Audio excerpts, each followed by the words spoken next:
우리 가운데는 사람들 앞에 서서 가르치고 이야기하신 분들도 계시고 그럴 기회가 그렇게 흔치 않은 분들도 계십니다. 네, 이 시간에 한번 생각해 보시죠. 여러분이 강사가 되어서 사람들 앞에 서야 되는 자리라고 한번 생각해 보십시오. 그리고 그렇게 사람들 앞에 서서 오늘 얘기해야 될 주제가 여러분 내 삶을 좀 보고 배우라는 겁니다. 여러분 같이 내 삶이 참 복되고 기쁘고 좋은 것이니까 내 이야기를 듣는 당신들도 나처럼 살아야 됩니다라고 설득하는 자리입니다. 자, 이제 좀 상상이 되셨죠? 전혀 상상 안 하시고 그냥 그렇게 서 있는 자리에서 여러분이 지금 계시다면 여러분 뭐라고 말씀하시겠습니까? 나처럼 살아야 된다라고 얘기해야 되는 겁니다. 아마도 누가 됐든지 간에 나름대로 나의 성공의 이야기, 내가 성공한 경험들을 한두 가지라도 이야기하게 될 겁니다. 내가 사실 이런 일이 있었는데요, 이렇게 해서 성공했습니다. 그러니까 당신들도, 여러분들도 나같이 하면 좋을 겁니다. 혹은 내가 완벽하진 않지만 남부럽지 않게 그래도 좀 얘기하고 자랑할 수 있는 재주나 능력이 있다면 그걸 얘기할 겁니다. 예를 들면 이런 거죠. 여러분 제가 다 잘하는 건 아니지만 그래도 이거는 좀 잘합니다. 이런 일이 있는데 내가 이거 참 열심히 했고 노력했고 잘합니다. 여러분들도 나처럼 좀 하면 좋겠습니다 라고 이야기할 겁니다. 당연한 얘기죠. 누구라도 내 이야기를 들었을 때 내 삶을 부러워해야 그 삶을 따라올 마음이 들겠죠. 그 사람의 삶을 들었는데 아무것도 끌리는 것이 없고 하나도 좋아 보이는 것이 없다면 누가 그 사람의 이야기를 들을 것이며 누가 그 사람의 삶을 따라가겠습니까? 오늘 사도 바울이 마치 그런 강사의 마음으로 고린도 교회 앞에 서 있습니다. 정확히는 편지를 보낸 것이지만 본질은 똑같은 겁니다. 고린도 교회 성도들에게 이야기하는 겁니다. 고린도 교회 성도들이여, 나와 같이 내가 걸어간 이 길을 갑시다. 이 바울의 메시지를, 이 바울의 말을 듣는 고린도 교회 성도들의 마음 한편에는요, 바울을 하나님의 사도로 여기면서 따르고자 하는 마음이 분명히 있습니다. 하지만 다른 한편에는 바울이 뭐길래, 그 사람 제대로 예수님 만나보지도 못한 사람 아니야? 바울 그 사람 여기저기 다니면서 자기 소리만 하고 다니는 사람 아니야? 바울을 못마땅하게 여기고 비방하며 낮게 여기는 사람들도 고린도 교회 가운데 분명히 있었습니다. 이렇게 뒤섞여 있는 사람들 앞에서 자신의 삶, 자신이 하나님 앞에 나아가는 그 삶을 증거해야 되는 것이 바울의 사명이었습니다. 그런데 그 중요한 순간 바울은 우리 같으면 내가 하나님 만나서 이렇게 축복받았고 내가 이렇게 잘 됐고 내 모든 문제가 해결되었고 내가 아무런 어려움도 아픔도 없다라고 얘기해야 될 것 같은 그 순간에 바울은 자신의 고난당했던 일들에 대해서 이야기하고 있습니다. 마치 그 고난을 자랑하듯이 이야기하고 있습니다. 오늘 고린도후서 1장 3절부터 10절, 11절까지의 말씀을 한 문장으로 정리해 보면, 그래서 우리가 함께 그리스도의 고난에 참여하자입니다. 사실 그렇습니다. 우리는 어떻게 해서든 고난과 실패, 어려움을 피하려고 합니다. 가능하기만 하다면 내 인생에서 고난이라고 하는 말 자체를 없애고 싶습니다. 그것이 없었으면 좋겠습니다. 이것이 우리 모두의 마음일 겁니다. 요즘 공부하느라 피곤해서 우리 예승이가 좀 졸고 있는데 목사님이 예승아 예배 시간에 한 번 졸 때마다 수능 점수가 10점씩 떨어질 거야 이러면 절대 안 좋을 겁니다. 고난을 원하는 사람이 누가 있겠습니까? 제가 우리 안수 집사님께, 집사님 하나님이 사랑하시는 딸이니 시험을 못 봐서 재수 3수를 해도 그 가운데 주님의 뜻이 있을 겁니다 라고 하면 우리 안수 집사님 아멘 대답은 하시겠지만 속으로는 목사님이 기도는 못해줄 망정 왜 악담을 하시나. 그게 우리의 마음이죠. 피할 수만 있다면 고난을 피하고 싶은 것이 우리 모두의 마음입니다. 사람들은 그 고난과 어려움을 피하기 위해서 무엇이든지 하려고 합니다. 온갖 미신적인 방법을 동원하는 것도 주저하지 않고요.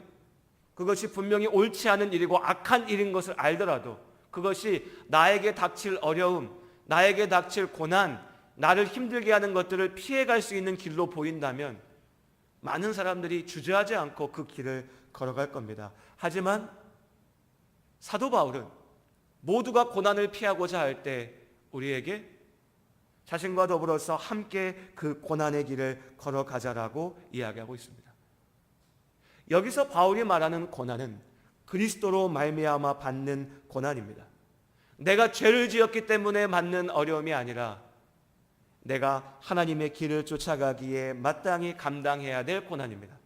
마태복음의 표현을 빌어보자면 우리가 지어야 될 주님의 멍에일 것이고 그리고 우리가 지어야 될 우리의 십자가, 예수님께서 자기의 십자가를 지고 나를 따르라고 말씀하셨던 그 나의 십자가일 겁니다. 내 죄로 인하여 생긴 어려움이나 아픔이 아닌 것이죠. 예수님의 길을 따라서 믿음의 삶을 살 때에 우리가 부딪히게 되는 문제와 도전들입니다.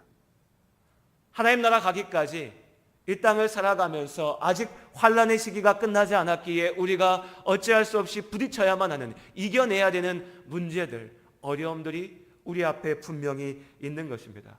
그러니 다르게 생각해 보면요, 바울이 얘기한 것처럼 우리가 고난을 찾아서 고난 속에 들어가는 것이 아니라 우리가 하나님의 말씀을 붙잡고 살아간다면, 우리가 주의 말씀대로 살고 있다면 우리가 살아가는 매일매일이, 순간순간이 모두가 고난의 연속입니다. 믿음 없는 사람들이 세상의 유익을 쫓을 때 우리는 하나님의 말씀, 그 하나님 나라의 영원한 진리를 쫓아 나아가야 됩니다. 그래서 믿지 아니하는 사람들이 어떻게 해서든 당장 내 눈앞에 있는 고난을 피하고자 할 때 우리는 그것이 비록 나에게 닥칠 어려움이고 껄끄러움이고 불편함이고 아픔이라 할지라도 주님의 길이라면 마땅히 담대히 걸어가야 되는 것입니다. 그렇게 예수 믿는 자의 삶은요, 사실 교회에 나온다고 하는 많은 분들이 기도하며 얘기하는 것처럼 예수 믿기 때문에 고난이 없는 것이 아니라 예수 믿음에도 불구하고 날마다 고난이 이어지지만 그 고난을 이겨낼 힘을 하나님께서 우리에게 주시는 줄로 믿습니다. 그래서 믿는 자의 삶은 오늘 본문의 말씀 가운데 사도 바울이 이야기하는 것처럼 그리스도의 고난이 넘치는 삶입니다. 그럼에도 불구하고 우리가 이 고난의 길, 이 어려움과 아픔과 도전의 길을 계속해서 걸어갈 수 있는 것은 이 길이 주께서 지라 하신 나의 짐, 그렇기에 그것이 쉽고 가볍기 때문이고, 또 마태복음 16장의 말씀처럼 이 길이 아니고는 나의 십자가를 지고 나아가는, 주의 이름으로 감당해야 될 그 고난을 지고 나아가야 되는 이 길이 아니고는 하나님께로 나아가는 길이 있을 수 없기 때문입니다.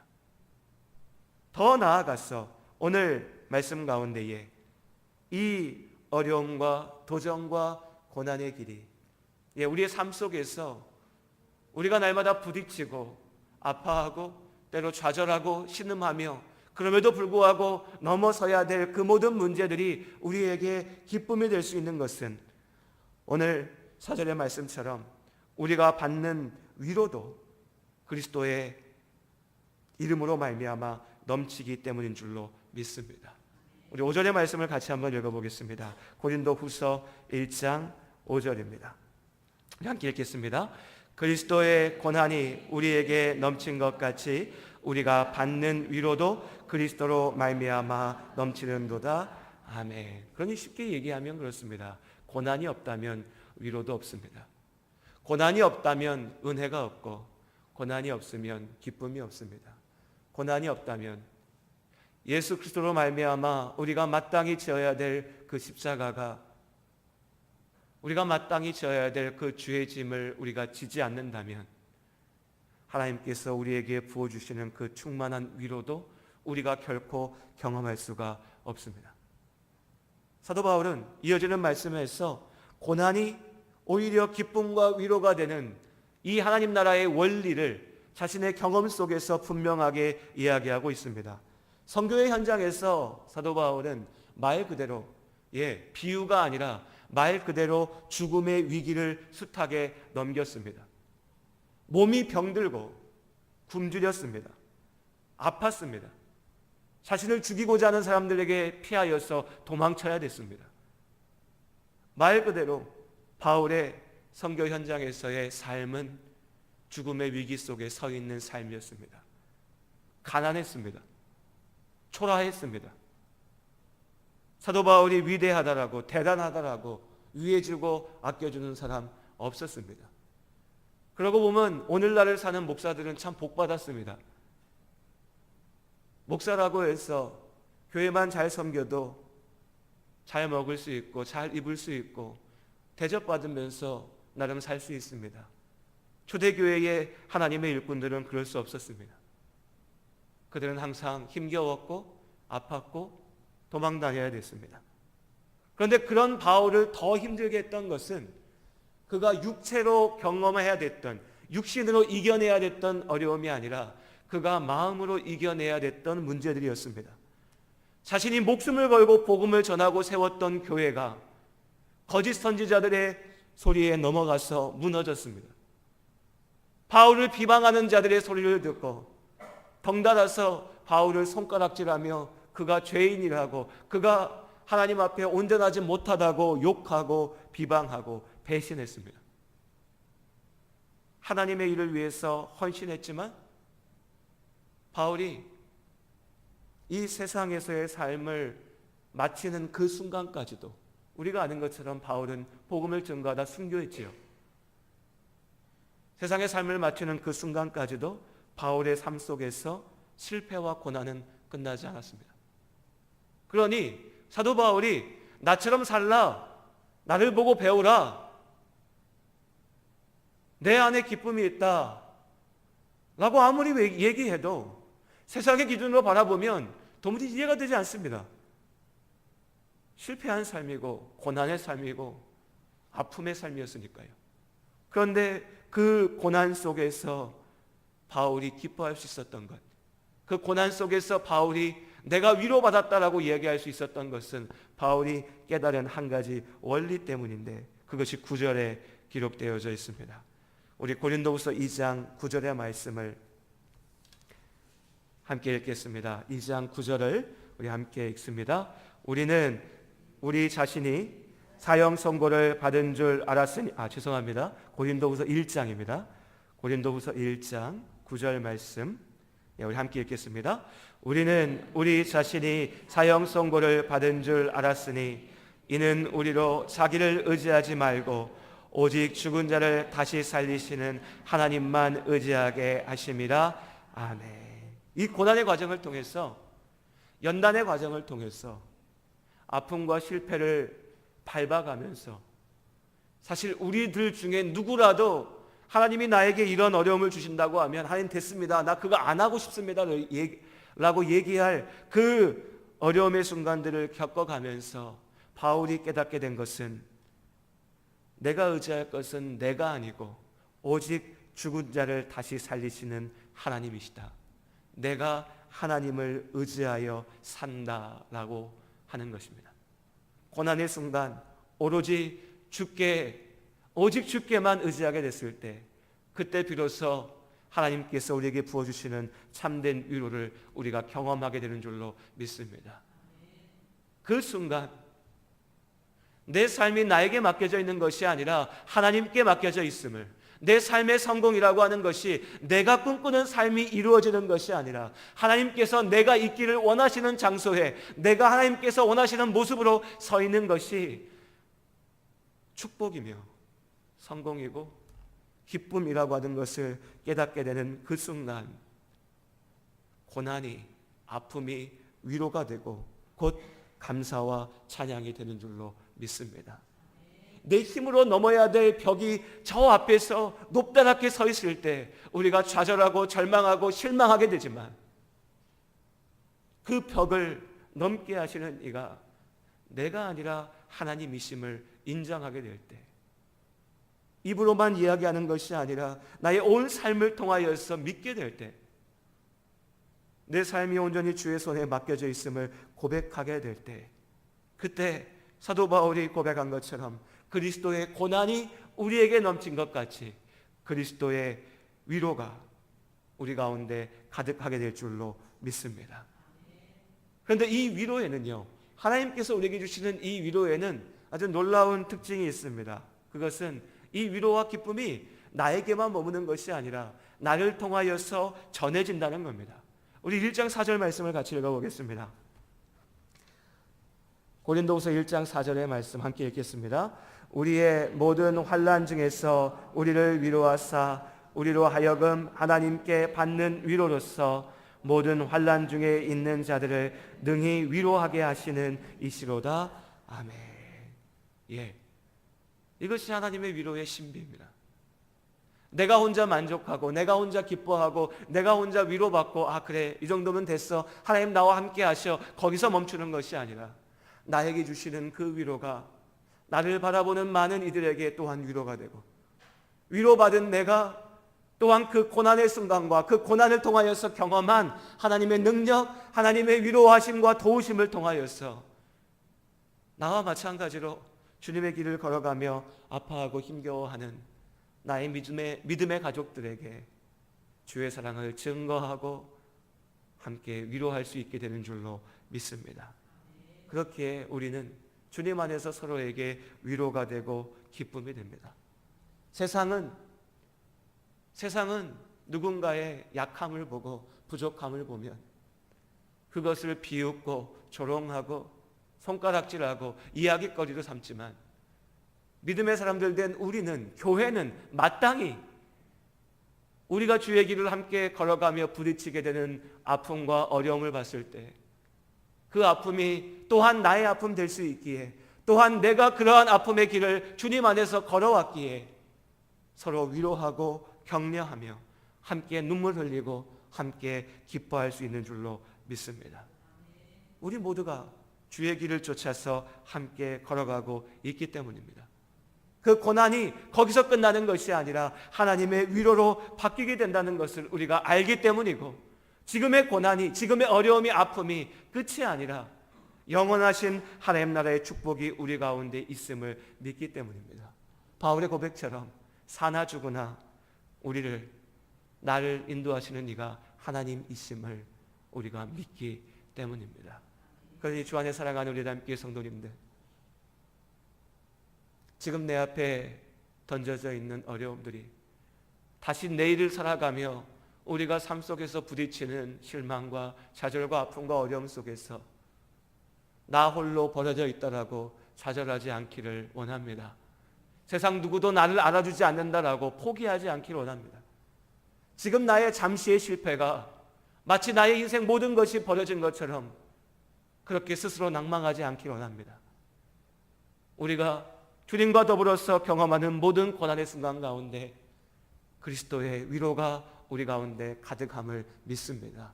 또한 우리가 교회의 이름으로 함께 모여 있을 때에 세상 누구도 나를 알아주지 않는다 해도 믿음으로 함께 기도하며 함께 예배하며 나아가는 우리가 서로에게 가장 큰 위로와 격려와 예수 그리스도의 사랑을 증거하는 확증이 되는 줄로 믿습니다.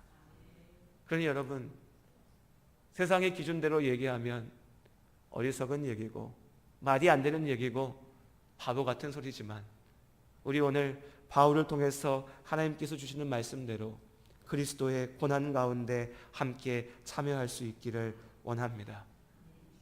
세상의 잠시의 유익이 아니라 하나님 나라의 영원한 소망을 바라보며 나아갈 수 있기를 원합니다. 우리가 고난 가운데 참여할 때 그리스도의 위로가 우리의 삶 가운데 가득할 줄로 믿습니다. 그리고 오늘 우리 마지막으로 10절의 말씀을 함께 읽고 이 말씀대로 함께 기도하며 이 시간, 이 예배 시간 말씀을 마무리하도록 하겠습니다. 우리 1장 10절 말씀 같이 한 목소리로 읽겠습니다. 그가 이같이 큰 사망에서 우리를 건지셨고 또 건지실 것이며 이후에도 건지시기를 그에게 바라노라. 아멘. 주 안에 사랑하는 성도님들, 모르겠습니다. 지금 이렇게만 보면 한 분 한 분이 다 밝은 얼굴로 계신 것 같기도 하고, 또 어떻게 보면 다 어려움과 아픔을 참고 계시는 것처럼 보이기도 하고 그렇습니다. 누가 마냥 기쁘기만 하며 누군들 고난 없는 사람이 있겠습니까? 간절히 바라기는 지나온 우리의 시간들 통해서 우리를 지키시고 건지신 주님께서 우리가 나아갈 내일 그리고 그 다음의 날도 우리를 지키실 줄로 믿습니다. 주 안에 권면 드리고 싶은 것은 우리 오늘 이 말씀처럼 우리가 서로를 위해서 기도했으면 좋겠습니다. 주님, 나를 지키시고 나와 함께하는 우리의 믿음의 가족들을 주께서 지켜주십시오. 우리가 기도할 때 하나님께서 우리의 기도 가운데 역사하실 줄로 믿습니다. 우리 시간 찬송가